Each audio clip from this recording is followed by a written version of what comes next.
Four Midwest Guys presents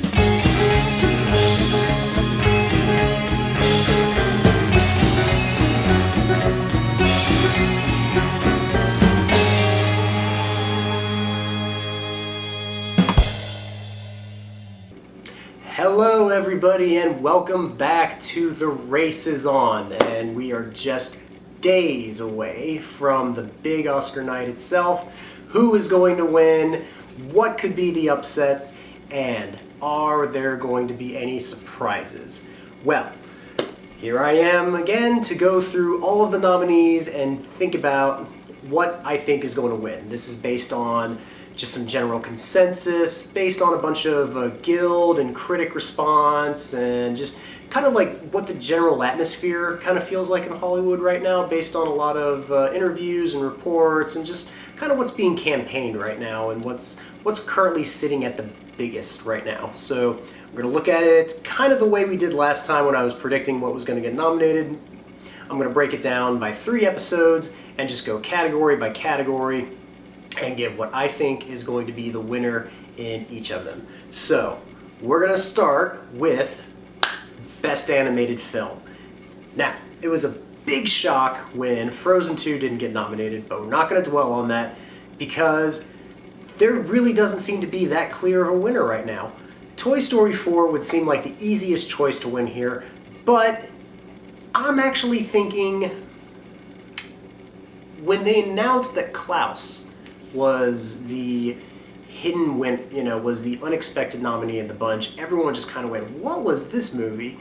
So I actually was interested to check it out, and I was incredibly impressed. And I think a lot of people that have actually stopped and watched the movie, they kind of had the same response too. It was a movie that nobody expected, and I think that's what got the nomination for it, and I think that could propel it to a win.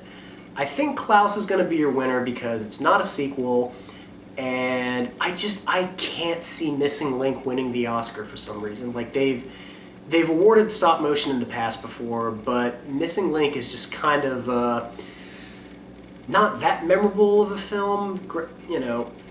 I don't see it taking home the big award. How to Train Your Dragon, I'm sorry, it's going to be 0 for 3. The first time it actually lost to Toy Story 3. The second time lost to Big Hero 6. This time it's a race between Toy Story 4 and Klaus, and I think Klaus is going to win it because Toy Story 4, a lot of people liked it, but I think after letting it settle in as much as it did, a lot of people, the general consensus is it wasn't as strongly regarded now as it was when it first debuted. So Klaus is my pick. I think Toy Story could sneak in, but I'm going to stick with Klaus for now. Best song, we have I'm Gonna Love Me Again from Rocket Man, Into the Unknown from Frozen 2, Stand Up from Harriet, I'm Standing With You from Breakthrough, and I Can't Let You Throw Yourself Away from Toy Story 4. I'm thinking that Rocket Man's going to take it because up until the moment when the Golden Globes happened and both Elton John and Bernie Taupin got up to both accept their award together, the second they mentioned that was the first time that either of them had won an award together or won a movie award together. That kind of set a little precedent. Like even my wife, who doesn't normally talk about award films like this or think about these things, that kind of got the lineage. People thinking about like the lineage, like, yeah, this is the first time that Elton and Bernie could win together. So yeah, I think that's probably standing out at the forefront right now. But there is another little inkling, and I think right on its heels, I think Cynthia Erivo could upset Best Song for Harriet, Stand Up from Harriet. I don't know. I'm torn between the two. I Can't Let You Throw Yourself Away from Toy Story 4. Basically, you say the title, you've said the song. It's your basic Randy Newman song. There's not much to the lyrics at all. I'm Standing With You from Breakthrough. I don't see them giving it to a faith-based movie.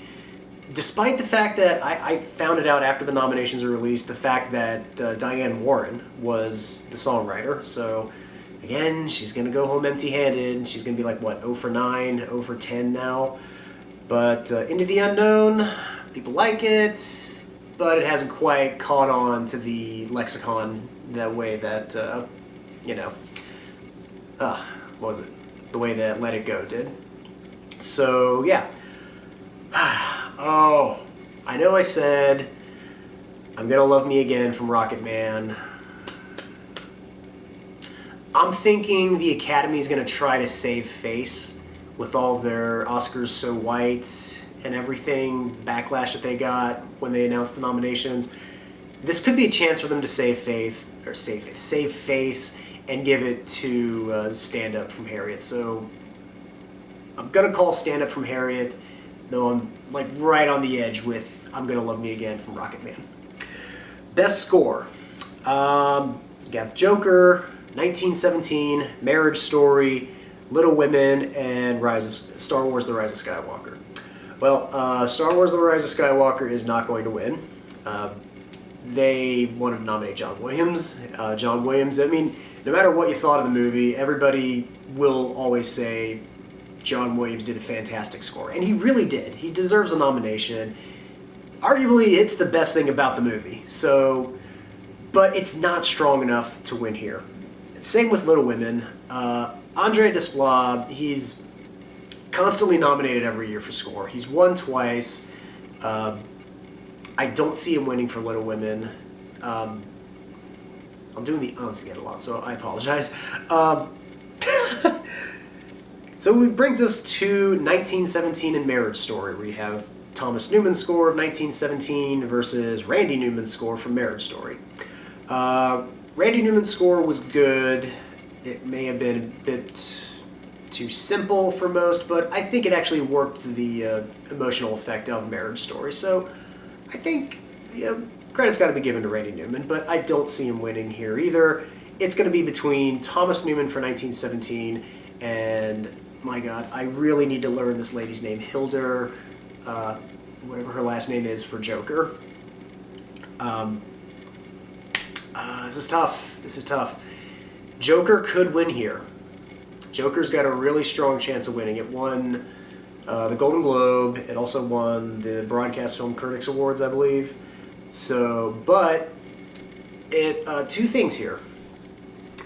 It could also win because the Academy loves to nominate Thomas Newman, and he's never won before. And this is a man that has been consistently nominated since The Shawshank Redemption. The man's got nominations for American Beauty, for WALL-E, for Skyfall, tons of nominations, tons of really strong chances each year. Sometimes it's been his nomination is the only nomination for the film, but I think he could pull off an upset. If 1917 is going to have as strong of a showing come Oscar night as expected, then this could be one of the categories that they expected to win in as well. So, Joker, 1917. I am going to say, I'm going to still say Joker for now. Because Joker, I don't know. I can't see them giving the most nominated movie of the year only one award. And we'll get to that award later. But for now, I'm going to say Joker. Moving on to hair and makeup. We have Bombshell, Joker, Judy, Maleficent, Mistress of Evil, and Once Upon a Time in Hollywood. Okay, so, You know what? It's not even a choice. I'm going to say Bombshell. Because a lot of people are going to say, yeah, they did great wig work for the actresses. They made them have the hair of Megyn Kelly and all the other blondes from Fox News. But especially one particular voter, which they had her thought process of the category all laid out there. What she forgets to mention is the fact that there is a lot of prosthetic work done on John Lithgow to make him look like Richard Ayres. Or Roger Ayres, I'm sorry. Yeah, that prosthetic work is what's going to win. It's what helped Vice win last year, because the second the trailer for that dropped and people went, "Oh my God, that was Christian Bale." It's going to be the same thing. When people look at Roger Ailes and Bombshell and realize, "Oh my God, that was John Lithgow," that's going to be more impressive than just the wigs. And the wigs are very impressive too. So it's got both hair and makeup going for it. So Bombshell's your winner. If there's going to be an upset, maybe Joker. I don't know. I might actually go with Once Upon a Time in Hollywood as the upset there. So that is my call for best hair and makeup is Bombshell.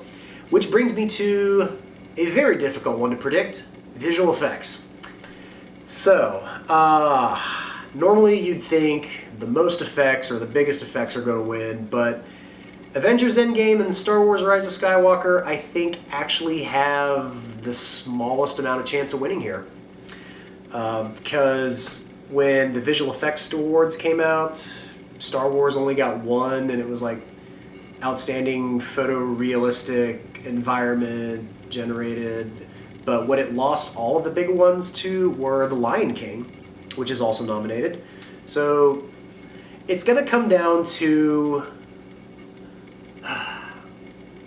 This is a category that the Academy, if they're going to have a sweeper, they will have their visual effects winner come in here. We've seen it in... We've seen it in... actually, that's the funny thing. If it wins visual effects, sometimes it won't win Best Picture, now that I come to think of it. Because the ones that did get nominated for visual effects and were nominated for Best Picture didn't win Best Picture. And I'll briefly run through it really quick. Curious Case of Benjamin Button, Avatar, Inception, Hugo, Life of Pi, Gravity, and... Hell, the 2015 nominees, you had Martian and Mad Max Fury Road and The Revenant all nominees, and they all lost to Ex Machina, which only got a screenplay nomination too. So,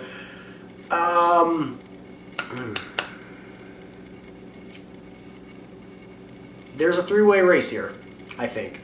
It could be Lion King, but that same team has already won for The Jungle Book, so it could come down to our Best Picture nominees of 1917 or The Irishman. Now, 1917 won the British Academy Awards for visual effects, and what I think is going to help that there is the fact that the effect that was created with that movie was the fact that it made it look one take, that it knew how to composite everything together, and it knew how to create the simulated environments. There's some small subtle effects going on in 1917 that could help it, but I'm gonna go for something slightly off prediction here. I'm actually going to pick The Irishman for best visual effects, simply because there has been a lot of talk about the de-aging, whether or not you chastise Martin Scorsese for him referring to Marvel films as, as carnival pieces, as as event films. It's fine. There's nothing wrong with that. But they also did pioneer a lot of de-aging process, which you couldn't have The Irishman if you didn't have the de-aging of the film. So the de-aging of the film, of all the characters in the film, that in and of itself, that could be what takes the award here. So I'm gonna say The Irishman for that's what I'm expecting right now. That's what I think could win out here. And I'll give you my rationale a little later once we get to the end of the episode. So Irishman's gonna win, but watch out for 1917 and Lion King. All right, so that concludes part one of my prediction list, and stay tuned, and we will have part two shortly following.